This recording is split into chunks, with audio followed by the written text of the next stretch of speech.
Matt Norman, the Skiff broker and Florida Native Boat Sales, here presenting a 2019 Beavertail Vengeance skiff. She's powered by a Evinrude E-TEC 115 HO with only 336 hours, with almost 3 years of warranty still left, and sitting on a custom aluminum Ram-Lin trailer. We're currently located here at River Breeze Park in Oak Hill, where I met the client who lives in the area, but we're actually going to stage the boat in Dunedin, Florida, close to me. So again, boat location will be West Central Florida in the Tampa Bay area in Pinellas County in Dunedin. But currently we're here in Oak Hill. The customer keeps the skiff in the garage, and she looked super clean. So before trailing her across the state, I wanted to really show her off here for our in-depth walkthrough. So original owner built the boat new, has the build sheet, impeccable service history. It was just serviced 2 hours ago, about 3 months ago, and has since moved on to a little larger boat that better suit his needs at the foreseeable future. But he's really enjoyed this guy. Would love to keep them both, but they don't fit in the garage, so the wife won the argument. But anyways, I'm gonna walk you guys through this boat. Really like the Vengeance. First off, here in the bow, we'll start swing tongue trailer. I hadn't had a chance to get the measurement. Of course, I'll have the measurement in the description. But swing tongue trailer should fit in a lot of different garage profiles. He specifically got it to fit in his garage and got it spec'd that way. Boat is a medium gray hull color with a whisper gray top and black powder coating. It's a very sharp color combo. I've seen this done before. Nice two-tone contrast there on the deck, and the medium gray is real pretty on the hull. Hull is in very, very good shape. Only really wear items to note I've seen thus far on the hull is a couple very surface level scratches that would probably compound out, and 2 little nicks right here. That is nothing. Those are smaller than a pencil eraser. Power pole move trolling motor was added about 2 years ago, then, or thanks. And with that addition was a 24-volt lithium-ion battery that is up front. So the power pole move trolling motor is getting to be regarded as the quietest trolling motor on the water. Very feature-rich design with the titanium shaft. Power plug right here on the deck. It's on a quick release bracket. Just pull the whole thing off. You don't need it or need to service it. It's a very nice upgrade on that power pole move. I believe out of the box they're about $5,000 before install. So as we slide back here, we go ahead and climb up.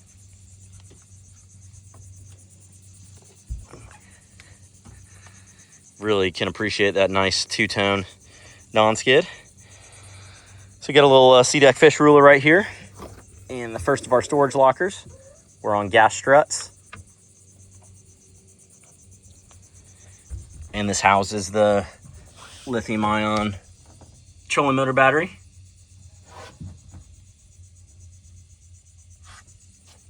Fuel cell. I believe Beavertail does an 18-gallon tank on these. Yes, sorry, I had to read it off the label just to make sure. So yeah, 18-gallon fuel cell, fuel fill right here.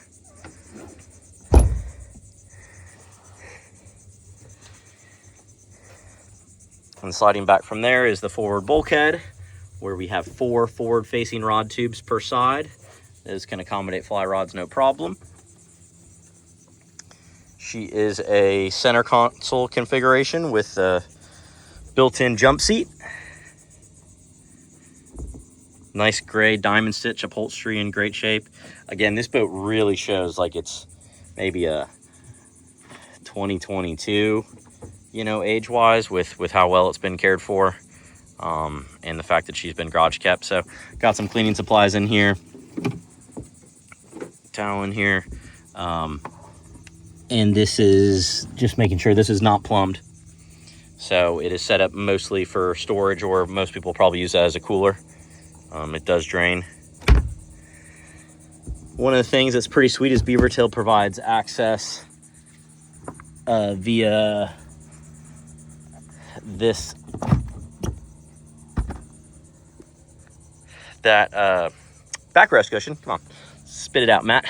And another great spot for accessing your console. Obviously, I'll open up the main piece, but while I was up here, I wanted to showcase that. It's a great spot to make sure to get access to the rigging area when it comes time to service.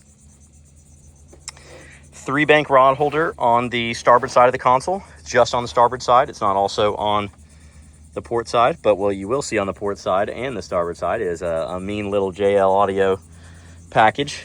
Looks like two 6.5-inch speakers on the console. And now here at the helm, greeted by a beautiful rope wrapped 3-spoke steering wheel. We have hydraulic U-Flex hydraulic steering, a 9-inch Garmin, where the NEMA 2000 was integrated in. The bubbler control for the live well, that's on a pretty unique little timer system. That's cool for keeping shrimp and stuff alive overnight.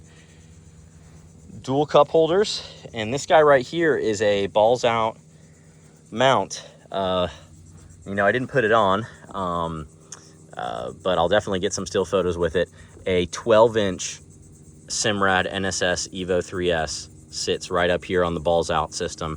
The gentleman loves his Florida Marine Tracks capability with that, and just the larger screen display.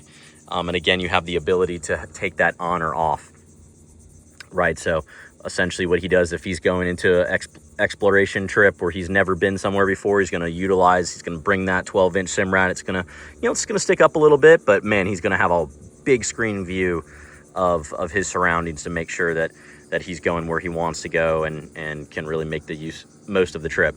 If he's going more just traditional, familiar areas, he just relies on the 9-inch screen, but both will convey. So that is a nice touch, nice added feature of having that 12-inch Simrad on board. As we drop down here, greeted by these racing style controls. They're not labeled. I assume they're probably Livorsi. They could be a Latham or a different brand too, but one of the cool things about these controls is you have both the engine trim and jack plate right here without having to take your thumb or your hand off the throttle, which is sweet. Power pull switch, Evinrude engine tack and gauge, Lenco electric trim tabs with the LED indicator lights, which is nice, and the wheel is on a tilt base. Next level down, switches, they're all labeled properly for ease of grabbing to turn on lights and pumps. A couple power outlets, both a traditional one 12 volt and a double USB. Key switch, and then your second access, I would call this kind of your main access to your battery switch and starting house battery. This was replaced in 2024. On-off switch, breakers.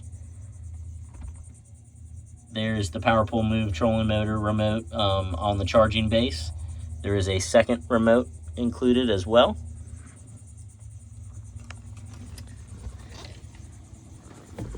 Let's see if I can get this to slide back in here. And I love how that door, that split door, right? You can just get something quickly right there to maybe turn your battery off, or you can take the whole thing out if you need to work in there. A couple things to point out here also at the helm seat is a fixed seat cushion on the Beavertail Vengeance. There's no flipping it off or removing it. It's just nice and fixed, always there.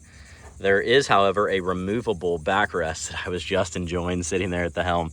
Of course, you can remove it with these knobs, but you can definitely put 2, potentially even 3 adults there utilizing that backrest.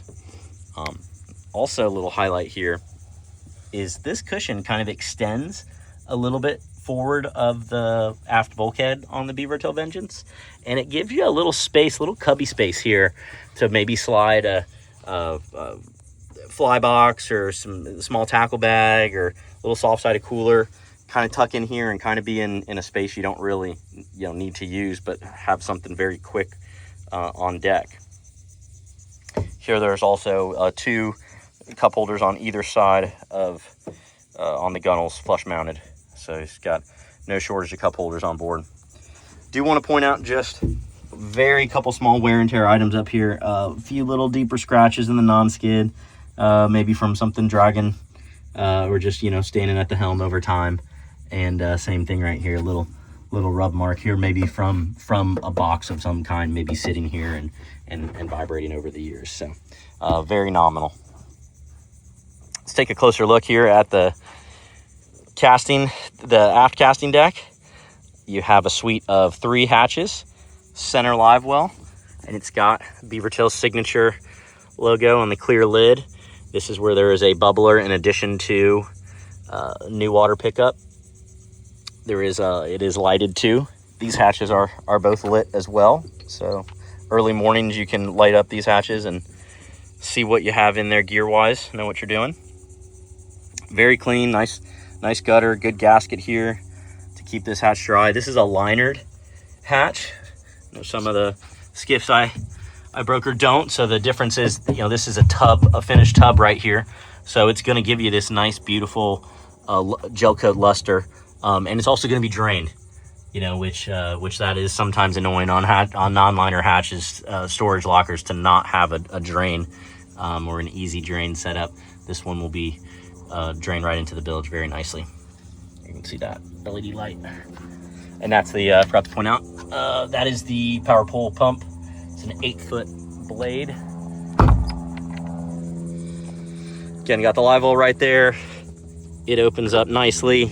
Just kind of lays up against that engine rigging. That's nice. You don't have to have a gas strut or anything right there. It'll just lay open nicely for you, which is a small little feature piece that ends up being a big plus to just not have it accidentally close on you. And then on the port side, storage locker, same thing as the starboard side, but now instead of the power pole pump, it has the Evinrude oil tank, since it is a 2-stroke, and it is a 115. It doesn't have the oil reservoir in the cowling. It's got a secondary tank right here that's a couple gallons, so it's tucked in there nicely, pretty easy to fill but out of the way. Powder coat poling platform in great shape. Again, I look for things like pitting around the hardware when I'm showcasing wear and tear items, maybe some pitting on the underside here, and it is in nice high gloss condition, and tons of rod holders back here. He wanted versatility with being able to put some rods as he's running. Gentleman does a lot of spin fishing, wants to have multiple stuff ready to go, so he's got even a little trolling setup. He's got some vertical rod holder setup, cup holder up here, and same thing on the other side. The 8-foot blade tucks nicely right in here in between the engine and the poling platform. It does not stick up above the poling platform, which is nice, or just barely. And then again, we're on a Atlas micro jack plate. Pop off and real quick talk a little bit about this engine. I know this will probably be an objection to some anglers these days, since Evinrude is no longer being produced. However, the warranty and parts support is still 100% there, and this has got warranty through, I believe it was April 29th of 2029. So we're talking about almost 3 full years of warranty.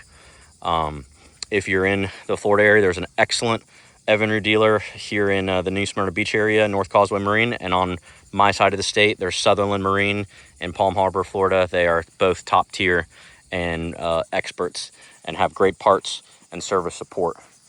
If you remember, these engines do not need to get serviced annually. I believe it's every other, maybe even every 3 years.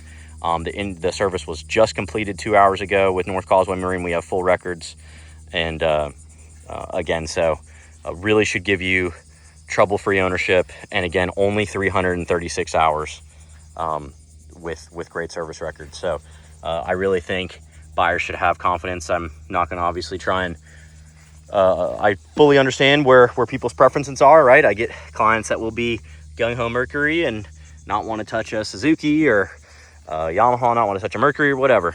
But it is what it is. But that Evinrude is solid with great warranty coverage and great service record. So you couldn't ask for really a more transparent and better boat of this age, being one owner, garage kept, in the condition that it's in. So again, Matt Norman, the Skiff broker, currently in Oak Hill, but the boat within a few hours will be in Dunedin, Florida. 2019 Beavertail Vengeance.